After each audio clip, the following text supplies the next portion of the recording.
Hello and नमस्कार मेरे बिहार के वीरों, कैसे हैं आप लोग। आशा करता हूं आप सब बहुत अच्छे होंगे। तो आज स्वागत करता हूं आपका अर्थ स्काई आईएएस के इस प्लेटफॉर्म पे और हम देखने वाले हैं बहुत इंपॉर्टेंट टॉपिक बिहार बजट 23-24। ये किसी भी एग्जाम में अगर आप बैठ रहे हैं बिहार से रिलेटेड, चाहे तो वो बीपीएससी हो, चाहे तो वो कोई भी वन डेयर एग्जाम जो रिलेटेड है बिहार से, उसमें जरूर एक से दो क्वेश्चन आते हैं बिहार बजट से। और बिहार बजट आपने कई जगह पढ़ा होगा, अलग अलग लोगों से पढ़ा होगा, लेकिन आपको पता है मैं पिछले 5 साल से बिहार बजट आपको पढ़ा रहा हूं, आर्थिक सर्वेक्षण पढ़ा रहा हूं, जिसमें हम ट्रिक का इस्तेमाल करते हैं और उतना ही पढ़ते हैं जितना जरूरी होता है। तो आज भी हम उसी पैटर्न पे पढ़ेंगे, जितना जरूरी है उतना पढ़ेंगे। और इसका पीडीएफ भी आपको मिल जाएगा टेलीग्राम चैनल पे, अर्थ स्काई आईएएस के टेलीग्राम चैनल पे आप जाइएगा, लिंक उसका मिलेगा डिस्क्रिप्शन बॉक्स में, और वहां से आपको इसकी पीडीएफ भी मिल जाएगी। ठीक है, तो ध्यान रखना है आपको कुछ इंपॉर्टेंट चीजें जो मैं आपसे कहूंगा नोट करने को, आप उनको नोट भी कर लीजिएगा ताकि आपको इजी रहे चीजों को समझना। ठीक है, शुरू करते हैं बिहार बजट। और बिहार बजट के बारे में आपको पता होगा, बिहार के वित्त मंत्री वर्तमान में है विजय चौधरी, और विजय चौधरी जी ने ये बजट पेश किया था। तो ध्यान रखिएगा, विजय चौधरी हैं, अगर आपसे किसी एग्जाम में पूछ ले बिहार बजट के बारे में। ठीक है, तो विजय चौधरी ये वित्त मंत्री हैं, इन्होंने ही बजट पेश किया था। आपसे अगर वन डेयर एग्जाम में पूछता है कि बिहार के वित्त मंत्री कौन है, तो विजय चौधरी जी का नाम आपको याद रखना है। इसी के साथ अब हम शुरू कर देते हैं इंपॉर्टेंट चीजें जो सीधे सीधे आपसे एग्जाम हॉल में पूछी जाएंगी कि बिहार में क्वेश्चन कहां से बनता है, वो मैं आपको बता देता हूं। तो ये आपसे दो तरीके से बिहार में एग्जाम में क्वेश्चन पूछे जाते हैं। या तो आपसे किसी पर्टिकुलर चीज की कोई स्कीम के योजना के बारे में पूछेगा, जो हर जगह पूछा जाता है, लेकिन बिहार में एक और इंपॉर्टेंट ट्रेंड देखने को आपको मिलता है जहां आपसे सीधे अमाउंट पूछता है। तो बिहार में स्कीम के अमाउंट पूछे जाते हैं या फिर आपसे पूरा अमाउंट पूछा जाएगा बजट का। हम बिहार बजट 2023-24 की बात कर रहे हैं, तो इसका बजट सबसे पहले देख लीजिए, ये है 261,885, यानी 2,61,885.40 करोड़ रुपीस। ध्यान रखना है कितना अमाउंट है, 2,61,885। ये अमाउंट आप याद रखिए, 261,885। इस तरह आप इसको याद रखेंगे तो इजीली आपको याद रहेगा 261,885। और इस तरह ये याद करने का एक अच्छा तरीका हो सकता है, और पूरा आप याद करके जाइएगा, क्योंकि बिहार में अमाउंट आपसे लास्ट डिजिट भी चेंज करके पूछ सकता है। तो 261,885 टोटल बिहार का बजट है, और ये ऑब्वियसली करोड़ रुपए में है, तो ये भी आप याद रखेंगे, 2,61,885 करोड़ रुपए। आपसे अगर पूछ ले कि पिछले साल का बजट कितना था, तो ध्यान रखना है 2,37,691.91 करोड़ पिछले साल का बजट था। ऐसे क्वेश्चन पूछे जाते हैं बिहार में। तो ये फाइनेंशियल ईयर 2023-24 के लिए ये वाला बजट है, जो इस साल का है 2,61,885 करोड़ रुपए। और पिछली साल का जो 22-23 के लिए था, अगर 22-23 का आपसे पूछ ले तो वो ध्यान रखना होगा आपको 2,37,691 करोड़ रुपए। एक तीसरा इंपॉर्टेंट चीज आपको जो ध्यान रखनी है बजट में दोस्तों, वो आपसे पूछ सकता है कि कितने रुपए की वृद्धि इस बार बजट में हुई है। और ऐसा क्वेश्चन बीपीएससी में देखने मिल जाता है। तो 2,24,194, ये आप ध्यान रखिएगा, 24,194 की यहाँ पे वृद्धि हुई है। तो 24,194, ये आपको अमाउंट याद रखना है, 24,194 करोड़ रुपए की वृद्धि हुई है इस बजट में। और इस तरह 2,37,691 में अगर आप 24,194 अगर जोड़ते हो तो 2,61,885 ये अमाउंट बन जाता है। ठीक है, तो ये ध्यान रखना है आपको। ये इस तरह तीन तरीके से यहाँ से क्वेश्चन बनेगा इस स्लाइड से। या तो आपको पूछेगा कि इस साल का बजट कितना है, तो 2,61,885। पिछली साल का पूछेगा तो 2,37,691, और इसमें वृद्धि कितने की हुई है, तो 24,194.21 करोड़। तो 24,194 करोड़ की इसमें वृद्धि हुई है। ठीक है, तीनों बातें क्लियर हो गई। अगला इंपॉर्टेंट टॉपिक देखते हैं बजट के बारे में। मैं सिर्फ वही चीजें आपके साथ डिस्कस करूंगा जहां से बिहार में क्वेश्चन पूछे जाते हैं, अनावश्यक बातों को हम यहाँ पे डिस्कस नहीं करेंगे। आर्थिक वृद्धि दर से आपसे सीधे क्वेश्चन पूछा जाएगा, आर्थिक वृद्धि दर कि इतना इकोनॉमिक ग्रोथ का अनुमान लगाया गया है 2023-24 में, तो 15.24% का अनुमान लगाया गया है। मैं अनुमान क्यों कह रहा हूं, ये बात मैं आपके साथ क्लियर कर देता हूं। दोस्तों, जो बजट होता है, बजट जो होते हैं आगामी एक साल के अनुमान होते हैं। सरकार अनुमान लगाती है कि कितना आगामी एक साल में हमारा प्राप्तियां होंगी और हम उनको किस तरह खर्च करेंगे। तो आगामी एक वर्ष का अनुमान होता है, ठीक है। तो अनुमान होते हैं ये, सरकार जिनको लगाती है और उनके आधार पे आपके साथ आंकड़े प्रस्तुत करती है। तो इसीलिए मैं कह रहा हूं कि आर्थिक वृद्धि दर यानी इकोनॉमिक ग्रोथ 2023-24 के लिए कितनी आंकी गई है, 15.24%, जो कि बहुत ज्यादा है। ध्यान रखना है, काफी बड़ा ये अमाउंट है जो सरकार बता रही है कि आर्थिक वृद्धि दर 15.24% की वृद्धि से होगी। तो ये बहुत बड़ी बात है और ये बजट अनुमान है 2023-24 के लिए, फाइनेंशियल ईयर यानी वित्त वर्ष 2023-24 के लिए अनुमान है ये, ठीक है। वहीं अगर आर्थिक सर्वेक्षण की बात करें तो आर्थिक सर्वेक्षण क्या होता है, सर्वेक्षण होता है पिछले एक वर्ष की उपलब्धियों का वर्णन, ठीक है। सर्वेक्षण पिछले एक वर्ष की उपलब्धियों का वर्णन होता है और बजट अगले एक वर्ष का अनुमान होता है, ठीक है। ये बात ध्यान रखेंगे, पिछले एक वर्ष का जो उपलब्धि रही होती हैं उनका वर्णन होता है।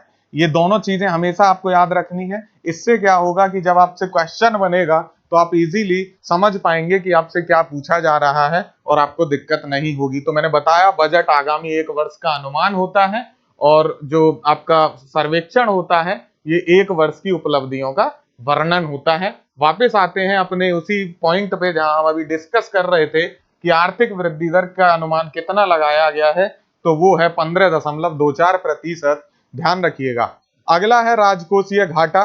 तो राजकोषीय घाटा आपको ध्यान रखना है, इसको कहते हैं फिस्कल डिफिसिट। और फिस्कल डिफिसिट से भी क्वेश्चन बहुत देखने को मिलेगा। सीधे आपसे पूछा जा सकता है कि बिहार बजट के अनुमान के मुताबिक राजकोषीय घाटा सरकार ने कितना अनुमानित किया है या फिस्कल डिफिसिट कितना अनुमानित किया गया है। तो परसेंटेज में भी बिहार में पूछता है और अमाउंट भी पूछता है। तो प्रतिशत में याद रखिएगा 2.98% है, जो कि वित्त मंत्री जो आपका फाइनेंस जो आपकी कमेटी होती है जो आपका निर्धारित करती है कि राजकोषीय घाटा कितने होना चाहिए या कितने से कम होना चाहिए। तो वित्त आयोग का जो अनुमान है या उनकी जो एक टिप्पणी है, उन्होंने जो बोला हुआ है, अवधारणा प्रस्तुत की गई है कि किसी भी राज्य का जो राजकोषीय घाटा है वो 3.5% से कम रहना चाहिए। उससे काफी कम बिहार ने अपना राजकोषीय घाटा या फिस्कल डिफिसिट अनुमानित किया है 2.98%। इसलिए संभावना है कि क्वेश्चन यहां से भी बन जाए, ठीक है। तो कितना बोला गया है, वित्त जो आपका ये वित्त आयोग होता है, वित्त आयोग ने कहा है कि 3.5% से कम होना चाहिए और बिहार ने ऑलरेडी 3 से भी कम कर लिया है, 2.98। इसलिए हो सकता है आपसे सीधा पूछ ले कि बिहार का जो राजकोषीय घाटा है या फिस्कल डिफिसिट है उसका अनुमान कितना है, तो 2.98 है। अगर हम इसको अमाउंट में देखें तो 25,567.83 करोड़ है। आपसे दोनों तरीके से क्वेश्चन पूछा जा सकता है, या तो प्रतिशत में पूछेगा या फिर आपसे अमाउंट पूछ सकता है। तो अमाउंट भी याद रखिएगा 25,567। तो आप इसको 25567 करके याद रख सकते हैं। फिस्कल डिफिसिट कितना है, 25567। इसको ऐसे आप याद रखिएगा 25567। हमेशा आप जब अमाउंट याद कर रहे हैं तो इस तरह कुछ बना लीजिए ताकि आप इजीली उसको याद कर पाए। राजकोषीय घाटा जैसे ही मन में आए और तुरंत आप बोल पाए कि 25567, इस तरह आप इसको याद कर पाएंगे, ठीक है। एक और इंपॉर्टेंट चीज मैं यहां डिस्कस करते चलता हूं आपसे आगे, फिर इसको देखेंगे। कभी कभी आपसे क्वेश्चन पूछ लिया जाता है बिहार में कि बिहार सरकार की कुल प्राप्तियां कितनी हैं। तो कुल प्राप्ति मैं आपके साथ इसलिए डिस्कस कर रहा हूं कि आगे हम कुल व्यय भी देखेंगे। तो यही कुल प्राप्ति भी अगर देख लें तो देख लीजिए 262,085 है, ठीक है। 2 लाख ये 26 20 85, ठीक है, याद रखेंगे आपको 262,085। और वहीं अगर हम कुल प्राप्ति के बाद हम बात करें कुल राजस्व व्यय की यानी रेवेन्यू एक्सपेंडिचर की, जो कि अलग आपसे पूछ सकता है, तो ये अमाउंट भी याद रखिएगा 2,07,848 करोड़ रुपए, ठीक है। कितना है, 2,07,848 करोड़ रुपए। और यहां हम बात कर रहे हैं 2,62,085 करोड़ रुपए की, जो कि कुल प्राप्ति है। कुल राजस्व व्यय पूछेगा तो 2,07,848, कुल प्राप्ति पूछेगा 2,62,085 यानी 2,62,085 करोड़ रुपए की हम बात कर रहे हैं, ठीक है। इंपॉर्टेंट है, ध्यान रखना है। अगली स्लाइड देखते हैं। अगली स्लाइड पे हम आपको देखेंगे कुल पूंजीगत व्यय कितना है। तो आपसे राजस्व व्यय, पूंजीगत व्यय दोनों अलग अलग तरीके से पूछे जा सकते हैं। ध्यान रखिएगा, मैंने आपको राजस्व व्यय बताया है 2,7,848, और अगर आपसे पूंजीगत व्यय पूछ ले या कैपिटल एक्सपेंडिचर पूछ ले तो आपको बताना होगा 54,037। बहुत इंपॉर्टेंट होता है ये। और राजस्व व्यय वो व्यय होते हैं, मैं आपको इकोनॉमी पढ़ाते हुए कई बार बता चुका हूं, जिससे सरकार को लॉन्ग टर्म के लिए राजस्व व्यय को अच्छा नहीं माना जाता। उससे या तो देनदारी कम नहीं होती है, ना ही सरकार का उससे कोई एसेट की प्राप्ति होती है। लेकिन पूंजीगत व्यय में या तो देनदारी कम हो जाती है या संपत्तियों का निर्माण होता है। इसको आप कैसे समझ सकते हैं? पूंजीगत व्यय वो व्यय होते हैं जिनमें सरकार को किसी संपत्ति का निर्माण हो रहा हो, जैसे भवन निर्माण कोई कराया और सरकार उसमें अपना कोई, फिर उसको सरकार को प्राप्ति होने लगी, या कोई नई सड़क का निर्माण हुआ और उससे टोल की प्राप्ति सरकार को हो रही है, या कोई ऐसी परियोजना का निर्माण हुआ जिससे भविष्य में सरकार को लाभ होने वाले हैं, तो वो सब पूंजीगत व्यय कहलाते हैं। लेकिन राजस्व व्यय वो व्यय होते हैं जिनमें सरकार को इस तरीके का कोई या तो लाभ नहीं होता या फिर देनदारी भी कम नहीं होती। तो जैसे सड़क की मरम्मत का अगर कार्य हो रहा है तो वो राजस्व व्यय कहलाएगा। सैलरी दे रही है अपने पर्सन्स को, वो भी राजस्व व्यय होता है। या फिर भवन निर्माण, जो मरम्मत का कार्य हुआ, वो भी राजस्व व्यय है। तो इसीलिए पूंजीगत व्यय हमेशा अच्छा माना जाता है, क्योंकि इससे भविष्य में लाभ की प्राप्ति होती है सरकार को। ठीक है, तो इसलिए पूंजीगत व्यय जितना ज्यादा होगा उतना कहा जाएगा कि सरकार बहुत अच्छा काम कर रही है फिस्कल स्तर पे। ठीक है, तो कुल पूंजीगत व्यय, यहाँ पे कैपिटल एक्सपेंडिचर सरकार कितना कर रही है? 54,037.40 करोड़ रुपए। और जो कि इंपॉर्टेंट होगा, इसमें वृद्धि हुई है। ठीक है, 54,037 जो हम देख रहे हैं, 54,037.40 करोड़ रुपए, ये पिछले वर्ष की तुलना में ज्यादा है, इसलिए यहां से क्वेश्चन बन सकता है। एक और इंपॉर्टेंट चीज बिहार में जिसको सबसे ज्यादा तवज्जो दी जाती है, वो होते हैं सुशासन के कार्यक्रम, यानी गुड गवर्नेंस के जो प्रोग्राम होते हैं, वहां से आपको पूछता है। गुड गवर्नेंस में आप जानते हो बिहार में 7 निश्चय जैसी जो है स्कीम चलती है। पहले 7 निश्चय 1 चलती थी, जिसमें हर घर जल नल, और युवाओं को शिक्षा, महिलाओं को जो है एम्पावरमेंट की बात की जाती है। वहीं पे सुशासन के कार्यक्रम अब 7 निश्चय 2 चल रहा है, और 7 निश्चय 2 में इस बार जो सुशासन के कार्यक्रम के लिए सरकार खर्च कर रही है वो 5,000 करोड़ रुपए है। तो ये 5,000 करोड़ रुपए याद रखना है आपको। गवर्नेंस के प्रोग्राम में सरकार कितना दे रही है? 5,000 करोड़ रुपए, जो 7 निश्चय 2 के तहत खर्च किया जाएगा। ठीक है, ध्यान रखना है आपको। आगे हम विभागवार व्यय देखेंगे, और विभागवार व्यय से क्वेश्चंस आते हैं। शिक्षा विभाग आपको ध्यान रखना है, बहुत इंपॉर्टेंट है, सबसे ज्यादा खर्च इसी में हो रहा है। तो शिक्षा विभाग से सीधे आपसे अमाउंट पूछ सकता है, कितना है? एजुकेशन डिपार्टमेंट पे खर्च हो रहा है 2,220। ठीक है, आप इसको इजीली याद रख सकते हैं, 222 और 00। ठीक है, 22200 यानी 22200। तो कैसे याद रख सकते हैं? शिक्षा विभाग में जो मिनिस्टर हैं, एजुकेशन मिनिस्टर, उनका नाम बताइएगा, और वो कह रहे हैं नीतीश कुमार से या विजय चौधरी जी से कि 222। ठीक है, तो 3 बार 2 और 00। शिक्षा विभाग का व्यय आपको याद हो जाएगा, ऑब्वियसली करोड़ रुपीज में है। और ये कितना प्रतिशत बनता है टोटल बजट का? तो 22.20%। ठीक है, 22.20%। परसेंटेज भी आप याद कर सकते हैं, इसी को आप बाई फॉरगेट करेंगे तो 22.20% ये बन जाएगा। ठीक है, चलिए, इंपॉर्टेंट है, एजुकेशन डिपार्टमेंट पे जितना ये व्यय हो रहा है सबसे ज्यादा है, इसलिए यहां से क्वेश्चन बनने की संभावना भी सबसे ज्यादा है। याद रखिएगा 22.20% या फिर 22200.35 करोड़ रुपीज।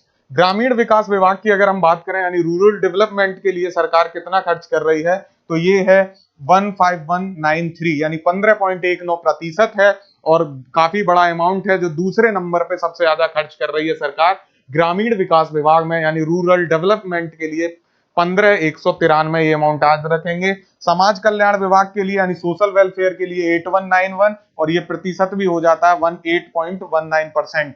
दूसरा है ग्रामीण कार्य विभाग, इसमें 7950 यानी 7950 का ये अमाउंट याद रखेंगे।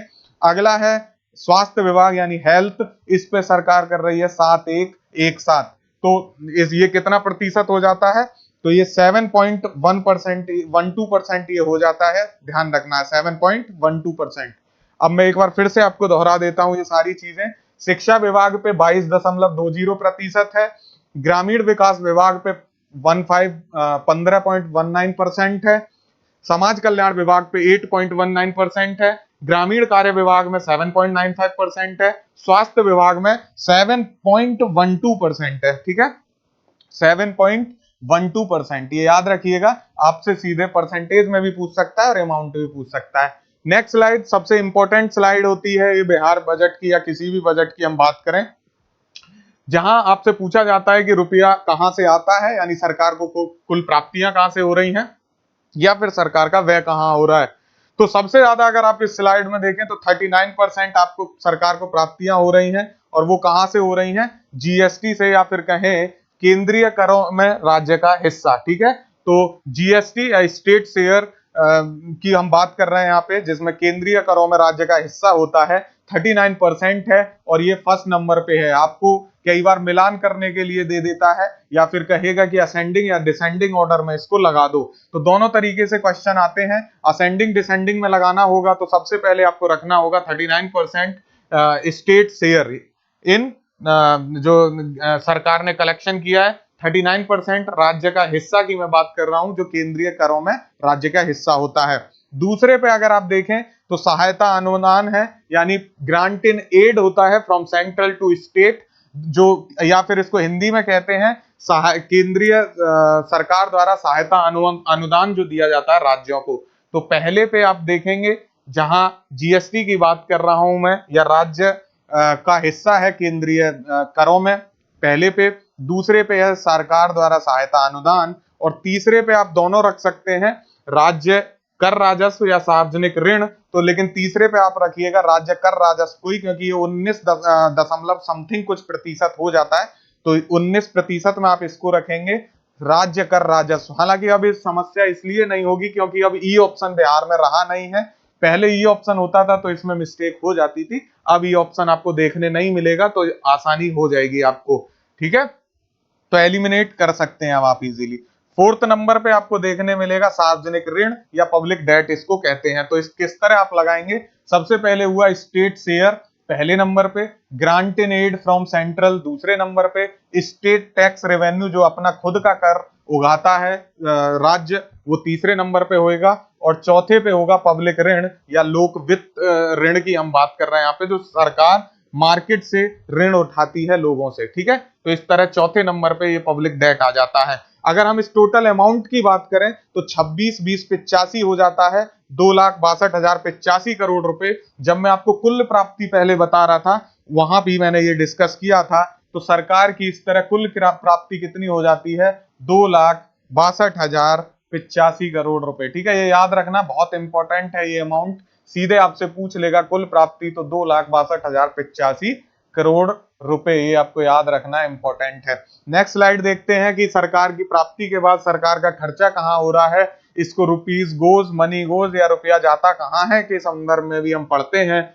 और इसमें आप देखेंगे सबसे ज्यादा खर्चा हो रहा है 38%, और ये 38% हो रहा है सोशल सर्विसेज पे, यानी सामाजिक सेवा पे। ठीक है, बिहार में इस तरह बजट को दिया जाता है तो और इजी हो जाता है पढ़ना। तो सामाजिक सेवा यानी सबसे ज्यादा खर्च कर रहा है बिहार सरकार सोशल सर्विसेज पे 38%, तो पहले पे हो जाएगा सोशल सर्विसेज। ठीक है, दूसरे नंबर पे आता है जनरल सर्विसेज 28%, और इसको कहते हैं सामान्य सेवा। ठीक है, तीसरे नंबर पे आता है 24%, और इसको कहते हैं इकोनॉमिक सर्विसेज। चौथे नंबर पे आता है वही पब्लिक डेट ऋण। ठीक है, तो आप इसको याद कैसे कर सकते हैं, जैसे आप कभी किसी नए दोस्त से मिलते हैं तो पहले वो आपसे बहुत ही ज्यादा सामाजिक होता है। ठीक है, सामाजिक रहेगा, आप उससे हेलो हाय कहेंगे, जब नया फ्रेंड आपको मिलेगा प्रिपरेशन में आने के दौरान तो उससे हेलो हाय कहेंगे, तो सामाजिक तौर पे आपसे बात करता है।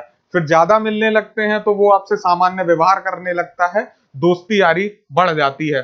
फिर जब और ज्यादा गहरे मित्र आप बनते हैं तो फिर वो आपसे आर्थिक मदद की उम्मीद भी करने लगता है, आपसे कहेगा कि भाई थोड़ा 10 रुपया दे दो, 20 रुपया दे दो। और जब आप और गहरे मित्र होंगे तो फिर वो आपसे इतना बड़ा अमाउंट मांगने लगेगा कि आप भी कंगले हो जाओगे, आप भी घाटे में आ जाओगे, आप पे भी ऋण लेने की जो है नौबत आ जाएगी। तो इस तरह आप इसको याद रख सकते हैं। सबसे नंबर पे सोशल सर्विसेज, यानी आपसे सामाजिक व्यवहार किया गया, फिर सामान्य व्यवहार किया गया, फिर आपसे ऋण मांगा गया यानी आर्थिक लेन देन शुरू हुआ, और फिर इतना आर्थिक लेन देन शुरू हुआ कि आप ही ऋणी बना दिए आपके मित्र ने। इस तरह अगर आप इस कहानी को भी याद रखेंगे तो आपका ये जो है सरकार का खर्चा याद हो जाएगा। अब बात करते हैं कि ये अमाउंट कितना है, तो 261,885 यानी 2,61,885 करोड़ रुपए यहाँ सरकार खर्च करेगी टोटल। ये सरकार का अनुमान है अगले एक साल के लिए, फाइनेंशियल ईयर 2023-24 की हम बात कर रहे हैं। नेक्स्ट बढ़ते हैं, बजट 2023-24 में सरकार की प्राथमिकताएं क्या रखी गई हैं, तो युवा एवं रोजगार, अनवरत महिला सशक्तिकरण, अल्पसंख्यक कल्याण, पुलिस बल का सुदृढ़ीकरण और आधुनिकीकरण की बात की गई है, कृषि और ग्रामीण विकास की बात की गई है, हरित विकास की बात की गई है, आधारभूत संरचना और औद्योगिक विकास की बात की गई है और शहरी विकास की बात की गई है। ध्यान रखना ये सरकार की प्राथमिकताएं हैं, और कितनी प्राथमिकताएं हैं, तो 8 हैं। सीधे आपसे पूछेगा सरकार की कितनी प्राथमिकताएं हैं बजट के अनुसार, तो 8 प्राथमिकताएं हैं। 8 के नाम आपको पता होने चाहिए, क्वेश्चन यहाँ से सीधे बनेगा। और क्या नहीं है से भी बन सकता है कि इनमें से क्या प्राथमिकताएं नहीं है, तो ध्यान रखना युवा पहला इसमें है, युवा के बाद महिला आप याद रखेंगे, तीसरे में अल्पसंख्यक याद रखेंगे, चौथे में पुलिस याद रखेंगे, पांचवें पे कृषि याद रखेंगे, कृषि के साथ ग्रामीण विकास भी है, फिर हरित विकास भी है, उसके बाद आधारभूत संरचना है और शहरी विकास है। तो आप इसको कैसे याद रख सकते हैं ट्रिक के माध्यम से, तो पहले युवा लिख लीजिए, फिर महिला लिख लीजिए, ठीक है, युवा हो गया, महिला हो गया, फिर अल्पसंख्यकों की ध्यान आई सरकार को, तो अल्पसंख्यकों को भी इसमें रखा गया, जो कि बहुत अच्छी बात है, ठीक है। उसके बाद फिर सरकार ने कहा कि इनकी सुरक्षा के लिए चलिए पुलिस की व्यवस्था भी कर देते हैं, तो सरकार ने पुलिस की व्यवस्था कर दी और पुलिस को आधुनिक बना दिया। उसके बाद कहा कि चलो भाई कृषि भी देख लेते हैं, ग्रामीण क्षेत्रों का भी कल्याण कर देते हैं, तो कृषि और ग्रामीण क्षेत्र को जोड़ दिया। सरकार ने कहा कि हरियाली बढ़ाइए, हरित विकास को जोड़ दिया। फिर उसके बाद सरकार को याद आई कि लोगों को थोड़ी और व्यवस्थाएं दी जाए, बेसिक बुनियादी ढांचा मजबूत किया जाए, तो आधारभूत संरचना का निर्माण कर दिया और फिर इस तरह शहर का निर्माण कर दिया, ठीक है। इस कहानी को आप जोड़ लीजिए, आपको इजीली ये याद हो जाएंगे। 8 के 8 सरकार ने युवाओं पे ध्यान दिया, महिलाओं की बात करी, अल्पसंख्यकों की याद आई, पुलिस को बनाया आधुनिक, कृषि और ग्रामीण विकास किया, हरित विकास किया, आधारभूत संरचना का निर्माण किया और इस तरह एक मजबूत शहर बन के तैयार हो गया। सरकार की 8 प्राथमिकताएं पूरी हो गई। याद रखिएगा दोस्तों, जरूरी है ये। बिहार बजट 2023-24 की अगर हम बात करें तो कुछ और इंपॉर्टेंट चीजें जो आपको याद रखनी है, उसमें है शिक्षा, और शिक्षा पे 40,450.91 करोड़ है। यहाँ हम विभाग की बात नहीं कर रहे हैं, ये हम सिर्फ शिक्षा की बात कर रहे हैं, तो पूरा डिपार्टमेंट आ जाएगा यहाँ पे, एजुकेशन डिपार्टमेंट दोनों तरीके से पूछ सकता है। जो हमने पहले कहा वो विभागवार वह था, और ये 40,450 भी आप याद रखिएगा, ये शिक्षा के क्षेत्र में है। कृषि की बात करें तो इसलिए हम यहाँ पढ़ रहे हैं क्योंकि ये बजट सबसे कम कर दिया गया है और कृषि का बजट घटा के 3639 कर दिया गया है। इसमें बहुत ज्यादा कमी की गई है, तो हो सकता है आपसे कृषि अलग से पूछ ले। और जो दो इंपॉर्टेंट चीजें हैं, क्योंकि एजुकेशन पे सबसे ज्यादा है और कृषि में सबसे कम है, इसलिए हो सकता है कि यहाँ से क्वेश्चन बने। हमने अलग से डब्बे में इसको बना दिया है आपके लिए, ध्यान रखिएगा। दोनों ही अमाउंट 3639 ये कृषि वाला देखने मिल सकता है आपको अलग से। एग्जाम जब क्वेश्चन अटेम्प्ट करेंगे तो याद आएगा कि कुमार पंकज ने बताया था। खेल विश्वविद्यालय की जो है आधारशिला रखी जा रही है, निर्माण किया जा रहा है, पूछेगा आपसे सीधे कहाँ, तो राजगीर बता दीजिएगा और जिंदगी आसान कर लीजिएगा। खेल विकास कहाँ, राजगीर में खेल विश्वविद्यालय का निर्माण हो रहा है, राजगीर में। और खेल विश्वविद्यालय आपसे पूछे तो राजगीर क्लिक करके आइएगा। मुख्यमंत्री महिला उद्यमी योजना 2023-24 में कितना खर्च हो रहा है, 250 करोड़ हो रहा है। बहुत ज्यादा इंपॉर्टेंट है ये योजना, मुख्यमंत्री महिला उद्यमी योजना 2023-24 के लिए 250 करोड़ रुपए इसको दिए हैं सरकार ने। सेंटर ऑफ एक्सीलेंस की स्थापना की जा रही है, किस किस के लिए, तो शहद और मखाना उत्पादन के लिए। इतना ज्यादा इंपॉर्टेंट है कि सीधे आपसे पूछेगा कि सरकार सेंटर ऑफ एक्सीलेंस की स्थापना कर रही है किन किन प्रोडक्ट के उत्पादन के लिए, तो शहद और मखाना, दो चीजें याद रखेंगे और जीवन आसान हो जाएगा आपका। ध्यान रखिएगा, इंपॉर्टेंट है। 103 नगर निकायों में सम्राट अशोक भवन बनाए जा रहे हैं, बहुत इंपॉर्टेंट है, ध्यान रखिएगा। कितनों में, 103 नगर निकायों में सम्राट अशोक भवन बनाएगी बात सरकार, ऐसा कहा गया है इस बजट में। बजट की हम बात कर रहे हैं 2023-24 के लिए। पूर्वी भारत का सबसे बड़ा एलपीजी बॉटलिंग प्लांट कहां बन रहा है, तो बरौनी में बन रहा है। ये भी एक इंपॉर्टेंट चीज है जो बजट में डिस्कस की गई। नारी शक्ति योजना को ध्यान रखेंगे, 60 करोड़ का इसमें अमाउंट है नारी शक्ति योजना के लिए। वहीं बालिका साइकिल योजना की अगर आपसे पूछ ले तो 50 करोड़ आप बताएंगे। ठीक है, सारी चीजें मैं जल्दी जल्दी डिस्कस कर रहा हूं ताकि वीडियो लंबा ना हो। बालिका पोशाक योजना अगर आपसे पूछ ले तो 100 करोड़ का है ये अमाउंट, ध्यान रखिएगा। तीनों इंपॉर्टेंट है। नारी शक्ति योजना 60 करोड़, बालिका साइकिल योजना 50 करोड़, बालिका पोशाक योजना 100 करोड़, और इंपॉर्टेंट बात मैंने आपको बताई एलपीजी बॉटलिंग प्लांट बरौनी में है दोस्तों, मत भूल जाइएगा। आगे अगर हम देखें शहरीकरण में सबसे पिछड़ा जिला आपसे क्वेश्चन में पूछ ले तो बताइएगा कि मधुबनी सबसे पिछड़ा जिला है। 3.6% यहाँ पे सिर्फ शहरों में निवास करती है जनसंख्या मधुबनी में। वहीं अगर आपसे पूछ ले कि सबसे ज्यादा शहरीकरण किस जिले में है तो पटना है, जो कि बिहार की राजधानी भी है, और पटना में सबसे ज्यादा शहरीकरण है। आपसे कहे कि कितना है तो बताइएगा कि 44.3% है। ठीक है, 44.3% आप बताएंगे कि शहरीकरण है बिहार में। ओके, अगर आपसे पूछ ले दूसरे नंबर पे तो दूसरे नंबर पे आप बता दीजिएगा कि भाई पटना के बाद मुंगेर है, और मुंगेर के बाद फिर आपका नालंदा है। ठीक है, तीसरे नंबर पे नालंदा है, और आपसे अगर क्रम लगवाने आ जाएगा तो इससे ज्यादा आपसे पूछेगा भी नहीं। पहले पे पटना, दूसरे पे मुंगेर और तीसरे पे नालंदा, और सबसे कम अगर पूछ ले तो मधुबनी है। इतना याद रखना है। बात कर रहे हैं हम शहरीकरण की, बात कर रहे हैं हम अर्बनाइजेशन की। ठीक है, अर्बनाइजेशन इन बिहार डिस्ट्रिक्ट्स की हम बात कर रहे हैं, और यहां से क्वेश्चन आपको बन जाए तो ध्यान रखिएगा। अगला मॉडल अस्पताल में विकसित किया जाएगा कितने अस्पतालों को, ऐसा क्वेश्चन आपसे अगर पूछ ले कि कितने अस्पतालों को बिहार के मॉडल अस्पताल के रूप में विकसित किया जा रहा है तो टोटल 21 होंगे, और इसके लिए बजट कितना है तो 5540 करोड़ है। 5540 करोड़ रखा गया है बजट मॉडल अस्पताल में विकसित करने के लिए 21 अस्पतालों को, यानी 21 अस्पताल मॉडल अस्पताल के रूप में विकसित किए जाएंगे। वहीं 9 जिलों में मेडिकल कॉलेज खोले जाएंगे। अगर आपसे पूछ ले कि कितने जिलों में बिहार में मेडिकल कॉलेज खोला जा रहा है तो 9 जिले याद रखिएगा। अगला है बिहार में शहरीकरण की दर। तो हमने बात की शहरीकरण में सबसे पिछला जिला कितना कौन सा है तो मधुबनी। अगर आपसे पूछ ले शहरीकरण की दर क्या है, जो कि एक रिपोर्ट आई है अभी, तो 16.2% है, और बजट में इसकी बात भी करी गई है। तो बिहार में शहरीकरण की दर है 16.2%, और कितने लोग शहरों में निवास करते हैं तो 2.02% करोड़ लोग जो है 2.02 करोड़ लोग निवास करते हैं शहरों में। ठीक है, जिसकी अगर हम 2.02 करोड़ को बिहार की जनसंख्या में देखें तो इनका प्रतिशत बनता है 16.2% जो रहते हैं शहरों में, यानी अर्बनाइजेशन की जो दर है वो 16.2% है। घर पर जल संचय पे होल्डिंग टैक्स बढ़ाया गया है, बहुत इंपॉर्टेंट है ये लाइन, ध्यान रखिएगा। घर पर जल संचय पे होल्डिंग टैक्स कितना बढ़ा दिया गया है तो 5% की छूट दी गई है, बढ़ाया नहीं गया है। ठीक है, इसीलिए ध्यान रखना है। आपसे क्वेश्चन में पूछेगा घर पर जल संचय होल्डिंग टैक्स कितना बढ़ाया गया तो बढ़ाया नहीं गया, 5% की छूट है, ध्यान रखना है। वहीं शहरीकरण की दर मैंने 16.2% बताई, ये भी याद रखिएगा। एक और इंपॉर्टेंट फैक्ट यहाँ पे, बीपीएल में परिवार की बेटियों के लिए शादी के लिए बजट आवंटन किया गया है, यानी बिलो पॉवर्टी लाइन या गरीबी रेखा से नीचे आप जीवन यापन करने वाले परिवार की जो बेटी हैं उनके लिए शादी के लिए बजट आवंटन किया है बिहार सरकार ने 100.43 करोड़ रुपीस। 100 करोड़ भी याद रखेंगे तो जीवन आसान हो जाएगा आपका। एक इंपॉर्टेंट है साइकिल योजना के लिए 50 करोड़ रुपए का बजट आवंटन है फाइनेंशियल ईयर 2023-24 में, ये भी याद रखना है। पोशाक योजना के लिए 100 करोड़ रुपए हैं।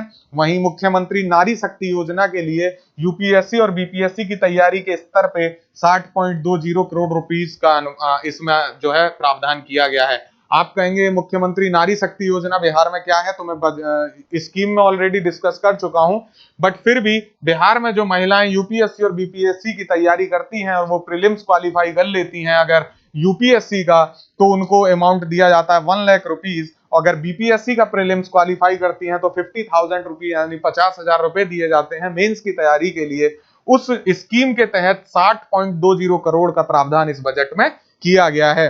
गव्य विकास योजना यानी गायों के डेवलपमेंट के लिए या उनके और विकास के लिए बजट प्रावधान किया गया है 30 करोड़ रुपए, ये भी आप याद रखेंगे। और इंपॉर्टेंट फैक्ट की बात करें तो मुख्यमंत्री कन्या उत्थान योजना के लिए 400 करोड़ रुपए का बजट अमाउंट है। वहीं राजकोषीय घाटा का अनुमान मैं आपको पहले बता चुका हूं, जो सबसे इंपॉर्टेंट है क्योंकि हम इंपॉर्टेंट फैक्ट्स देख रहे हैं। तो 25,567 ये अमाउंट आप भूल नहीं सकते। सबसे ज्यादा इंपॉर्टेंट क्वेश्चन जो ये पॉइंट होता है, यहां से क्वेश्चन हमेशा बनते हैं। 25,567 आपसे पूछेगा या परसेंटेज में पूछेगा तो 2.98%। एक तो फिजिकल डिफिसिट यानी राजकोषीय घाटा से क्वेश्चन बनता है, और एक बनता है इकोनॉमिक ग्रोथ से। और इकोनॉमिक ग्रोथ की मैं आपसे बात कर चुका हूं, वो 15% से भी ज्यादा है, तो उसको भी आप याद रखना है, 15.24%। ठीक है, एक आर्थिक विकास याद रखना है, राजकोषीय घाटा याद रखना है, ये दोनों चीजें इंपॉर्टेंट होती हैं। बजट में वार्षिक वार्षिक स्कीम का बजट अनुमान बहुत इंपॉर्टेंट होता है। वार्षिक स्कीम में कितना खर्च कर रही है सरकार, ऐसा पूछे तो कहीं कहीं आपको 1 लाख देखने मिलेगा, लेकिन ये एग्जैक्ट अमाउंट आपको याद रखना है। 1,29,00,00,000 रुपए एकदम टोटल अमाउंट है, फिक्स्ड अमाउंट है, ये 29 भी याद रखिएगा, 1,29,00,00,000 रुपीज। बिहार में शहरीकरण की दर की बात करें, मैं बता चुका हूं 16.2%। सुशासन के कार्यक्रम के लिए 7 निश्चय में 5,000 करोड़ रुपीज दे रही है सरकार। कन्या उत्थान योजना में आपको डिस्कस कर चुका हूं, 400 करोड़ रुपए है। पशुपालन और मत्स्य पालन के लिए 525.38 करोड़ रुपीज है। वार्षिक स्कीम का बजट अनुमान मैं आपके साथ अभी डिस्कस कर रहा था, 1,29,00,000 करोड़ रुपए। सोलर लाइट के लिए आपको याद रखना है 392 करोड़ रुपए का जो है बजट अनुमान किया गया है, और 2 सोलर लाइट परियोजनाएं कतरा लखीसराय में और पीर पैंती भागलपुर में है। ये दोनों याद रखने हैं आपको। ये कहां से संबंधित परियोजना है, तो कतरा लखीसराय में है, पीर पैंती भागलपुर में है। दोनों आपसे पूछ सकता है, नाम दे देगा और आपसे कहेगा कि बताइए क्या सही क्या गलत। तो ये बहुत इंपॉर्टेंट है, दोनों आपको याद रखने, कतरा लखीसराय, पीर पैंती भागलपुर। आगे इंपॉर्टेंट फैक्ट्स में आर्थिक वृद्धि दर मैं आपके साथ अभी डिस्कस कर रहा था। ये सब चीजें मैं इसलिए दोबारा आपको बता रहा हूं ताकि भूले नहीं कि क्या इंपॉर्टेंट चीजें हैं। 15.24% या आर्थिक वृद्धि दर या इकोनॉमिक ग्रोथ को नहीं भूल सकते आप। 7 निश्चय 2 के तहत युवाओं के लिए तकनीकी शिक्षा, टेक्निकल एजुकेशन की बात कर रहा हूं मैं, सुधार करने के लिए साइंस एंड टेक का बजट पिछले वर्ष की तुलना में कितने करोड़ बढ़ा दिया गया है, तो 210 करोड़ रुपए। अगर इसको पूछ ले तो बताइएगा। बजट 2023-24 के तहत कितने जिलों में आईटीआई खोलने की घोषणा की गई है, 5 जिलों में, इंपॉर्टेंट है। स्वास्थ्य विभाग में कितनी वृद्धि नापी गई है, 832 करोड़ रुपए की वृद्धि हुई है। हेल्थ डिपार्टमेंट के लिए, हेल्थ डिपार्टमेंट में कितनी वृद्धि है, 832 करोड़ रुपए की। किस जिले में कृषि शिक्षा और शोध संस्थान, भागलपुर में। और आपको पता है भागलपुर में ही है कृषि शिक्षा और शोध संस्थान, तो वहीं से पूछा है कि किस जिले में है, तो भागलपुर में याद रखिएगा, भागलपुर के नाम से ही ये है भी। बजट 2023-24 के अंतर्गत सोलर लाइट योजना के लिए 392 करोड़ रुपए का प्रावधान है। तलाकशुदा अल्पसंख्यक महिलाओं को दी जाने वाली राशि अगर आपसे पूछ ले तो बताइएगा 25,000 करोड़ रुपए हो गई है, जो कि वेरी मोस्ट इंपॉर्टेंट है। अगर मैं जो जहां राजकोषीय घाटे की बात कर रहा था, उतना ही इंपॉर्टेंट ये भी है, क्योंकि अब इसको बढ़ा दिया गया है। तलाकशुदा अल्पसंख्यक महिलाओं को दी जाने वाली राशि को, पहले ये 10,000 रुपए दी जाती थी और अब इसमें 15,000 की वृद्धि एक साथ की गई है इस बजट में। तो आपसे पूछ लेगा कि कितना अब ये दिया जा रहा है, 15 और 10 मिला के 25 हो गई है, और आपसे सीधे पूछेगा कि कितनी है, तो 25,000। तो ये रुपए है, करोड़ नहीं है। 25,000 रुपए प्रति महिला ये दिया जाएगा तलाकशुदा अल्पसंख्यक महिलाओं को, ये राशि। ठीक है, 25,000 रुपए है, इंपॉर्टेंट है, यहां से सबसे ज्यादा संभावना है कि क्वेश्चन बनेगा। ठीक है, चलिए अगला देखते हैं। बजट 2023-24 में शिक्षा का बजट। तो शिक्षा का बजट मैं आपको कई बार बता चुका हूं, बार बार बता चुका हूं, रट गया होगा आपको। और ये है 40,450.12 करोड़, जो 22% है। और अगर बजट 2023 में स्वास्थ्य क्षेत्र के लिए बजट 16, ये है 16,966। ठीक है, 16,966.42 करोड़, ये भी आप याद रखेंगे। बजट 2023-24 में सर्वाधिक कमी किस क्षेत्र में की गई, कृषि में की गई है, और मैं बता चुका हूं 3639.78 करोड़ रुपए अब ये बजट है, और ये कृषि में बजट में जो है कमी की गई है। ठीक है, 3639 याद रखिएगा। कृषि में वृद्धि सबसे ज्यादा बजट किस में है, शिक्षा में। और आर्थिक वृद्धि राजकोषीय घाटा मैं बता ही चुका हूं। अगर इतना आप याद कर पाए तो जीवन आसान हो जाएगा, और इससे बाहर आपको देखने को नहीं मिलेगा। और एक बार बता देता हूं आपको क्या क्या याद रखना है। कुल बजट का अनुमान आपको याद रखना है। कुल बजट के साथ साथ इसमें कितना इस साल वृद्धि हुई है, तो वृद्धि याद रखेंगे। पिछले साल का कितना था, वो पिछले साल वाला याद रखेंगे। ठीक है, समरी दे रहा हूं मैं आपको, जो भूल के नहीं जाना है, और जीवन आसान होगा।